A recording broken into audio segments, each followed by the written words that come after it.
Okey, pertama sekali aku nak shout out kepada Jabatan Peguam Negara di atas tindakan mereka yang aku rasa memang efisien, memang sangat-sangat bagus. Okey, ini kita bercerita berkenaan dengan pemandu Nissan Grand Navara itu. Okey, seperti yang kita tahu di Mahkamah Magistrate sebelum ini, dia dah kena tuduh di bawah Seksyen 42 Akta Pengurutan Jalan, di mana selepas dia membuat pengakuan, Hakim Mahkamah Magistrate telah menjatuhkan hukum sebanyak 30 hari penjara dan RM12,000 denda. Okey, so selepas hukuman ni dia diperolehi oleh si tuduh ni, benda ni viral satu Malaysia, mat. Semua cakap hukuman yang telah diberikan oleh Mahkamah Magistrate tak cukup lah, benda ni nampak macam kurang sangat lah, patutnya ada hukuman lebih berat yang diberikan kepada mereka lah. So benda ni semua telah didengari oleh Jabatan Peguam Negara, dan akhirnya Jabatan Peguam Negara telah membuat rayuan kepada pihak Mahkamah Tinggi. So bila benda ni pergi ke peringkat pembicaraan di Mahkamah Tinggi, pihak pendakwa raya, Timbalan Pendakwa Raya telah memberikan hujah yang aku rasa sangat-sangat bagus. Dia mengatakan bahawa hukuman yang berat patut diberikan kepada pemandu ni kerana pertama sekali, setelah berlakunya pelanggaran ni, pemandu ni terus melarikan diri. Okey. Nombor dua adalah berkenaan dengan keseriusan kecederaan yang dialami oleh mangsa. Mangsa kena masuk hospital, ada pendarahan di kepala dan masih lagi di ICU ketika itu.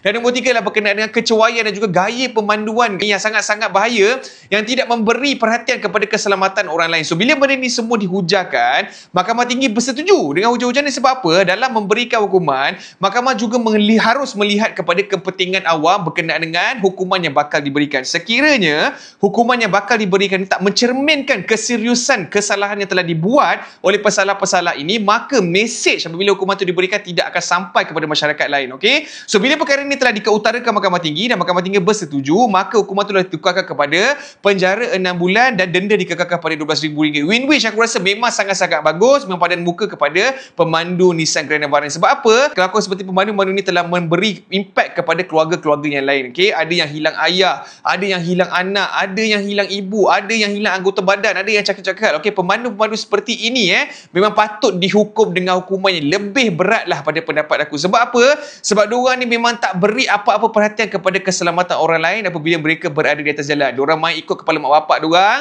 bawa di atas jalan dengan undang-undang yang diorang rasa betul, sedangkan sebenarnya benda tu adalah perkara yang salah. Okey, so kepada kita di luar sana, kita kena ingat juga suara kita sebagai rakyat apabila berlakunya perkara-perkara ini, dan sekiranya kita rasa benda tu tak betul, kita rasa kita tak puas dengan hukuman yang telah diberikan, kita kena suarakan ramai-ramai. Sebab apa? Antara satu sebab untuk pihak Mahkamah Tinggi mendengar rayuan berkenaan dengan hukuman ni lah apabila memang pihak Mahkamah Tinggi merasakan bahawa hukuman ini betul-betul tidak mencerminkan kehendak kepentingan awam yang sedang ada di dalam Malaysia sekarang. Alright, bye-bye.